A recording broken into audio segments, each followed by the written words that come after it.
Assalamualaikum warahmatullahi wabarakatuh. Alhamdulillah wa syukru ala ni'amillah. Asyhadu an la ilaha illallah wahdahu la syarikalah wa asyhadu anna Muhammadan abduhu wa rasuluh la nabiyya wa la rasula ba'dah. Allahumma salli wa sallim ala sayyidina wa habibina wa syafi'ina wa maulana Muhammadin wa ala alihi wa sahbihi ila yaumiddin, amma ba'du. Faqad qala Allah ta'ala fi kitabihil karim, a'udzu billahi minasyaitonir rajim, bismillahirrahmanirrahim. Wa min ayatihi an khalaqalakum min anfusikum azwaja litaskunu ilaiha wa ja'ala bainakum mawaddatan wa rahmah inna fi dzalika laayatin liqaumin yatafakkarun. Shadaqallahul azim, wallahu a'lam bil muradih.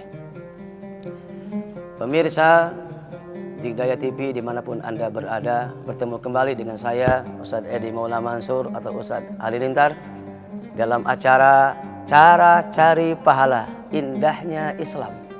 Insya Allah pada kesempatan kali ini saya akan membawakan sebuah judul yang cukup fenomenal. Judulnya Pernikahan Dini atau Fenomena Pernikahan Dini.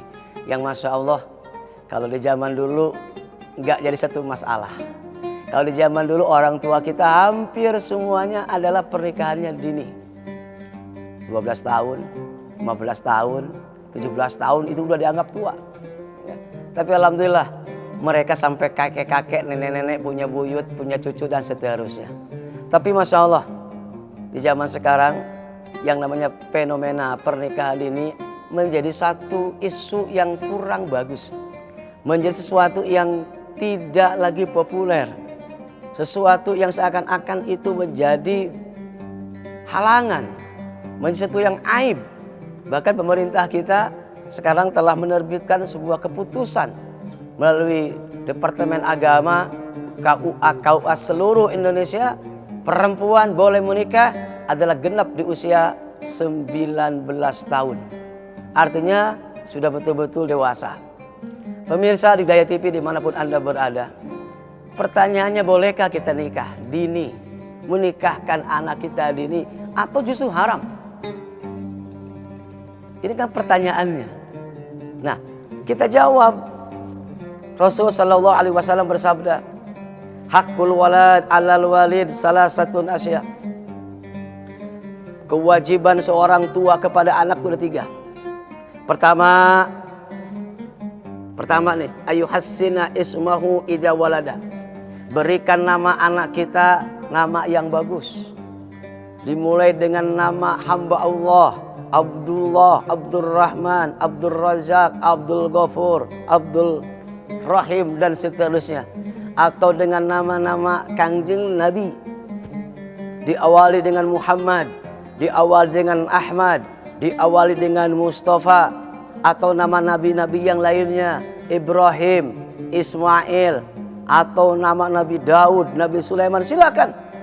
Itu nama-nama yang bagus. Yang kedua, wa yu'allimuhumul Qur'ana iza qala. Beri pendidikan agama apabila anak kita sudah mulai berakal. Berikan ilmu tauhidnya, ilmu fikihnya, ilmu tasawufnya. Jangan sampai anak kita kagak mengerti apa-apa di dalam agama.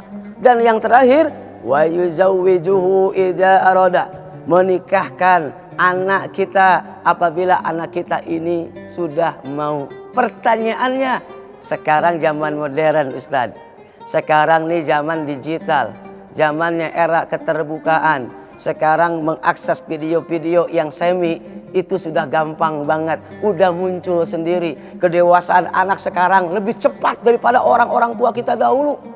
Kedewasaan anak sekarang ini lebih cepat berkembang daripada orang-orang tua kita dahulu. Makanya kalau menurut hemat saya, kalau anak kita sudah tanya sama kita, "Nak, mau sekolah apa mau nikah? Nak, mau kerja apa mau nikah?"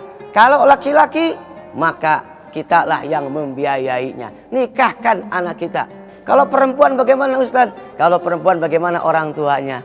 Kalau memang anak kita ini perempuan, lihat Sayyidina Abu Bakar Siddiq radhiyallahu an.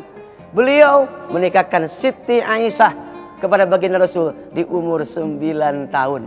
Artinya pernikahan dini diperbolehkan. Hadirin jamaah Digdaya TV, kayaknya ada pertanyaan nih dari pemirsa. Oke, kita tunggu pertanyaan dulu. Ustadz mau nanya dong, apakah boleh pamer kemesraan di media sosial saat setelah menikah? Baik, pertanyaan sangat luar biasa. Boleh nggak kita mengupload foto-foto pernikahan kita, kemesraan kita di depan umum, atau kita pajang di Facebook, atau kita taruh di Instagram kita, atau kita taruh di Facebook, atau di apapun lah di medsos kita, ya, kemesraan kita dengan suami kita? Jawabannya innamal a'malu binniyati.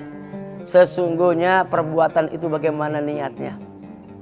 Ya, niat kita ini memajang kita dengan istri, kemesraan dengan istri ketika kita rumah tangga hanya untuk supaya orang lain mendoakan kita, agar teman-teman keluarga kita meyakini kita ini hidup bahagia, lalu mendoakan kita, hukumnya boleh. Tapi kalau kita mesra dengan istri kita, kita memperlihatkan keindahan kita, kemesraan kita, hanya tujuannya pertama muraun, ria, pamer sama mantan-mantannya. Nih lihat nih, gua udah punya pasangan, gua yang diputusin sama lo, gua lebih punya pasangan lebih cantik sama kamu, lebih ganteng daripada lo misalkan. Itu jelas ria. Kalau ria tujuannya bukan karena Allah. Kalau ria ketika tujuannya bukan Allah, ya jelas nggak dapat apa-apa. Bahkan kita dapat pahala, dapat dosa daripada keriaan tersebut. Bahkan hati-hati kalau kita di medsos, ya, mengumbar daripada kemesraan kita dengan suami kita, kemesraan kita dengan pasangan kita, lalu banyak orang yang tidak suka kepada kita, lalu mendoakan kita, celaka kita. Ya, makanya hati-hati. Sekiranya teman-teman kita di medsos ini mendoakan kita, kita upload.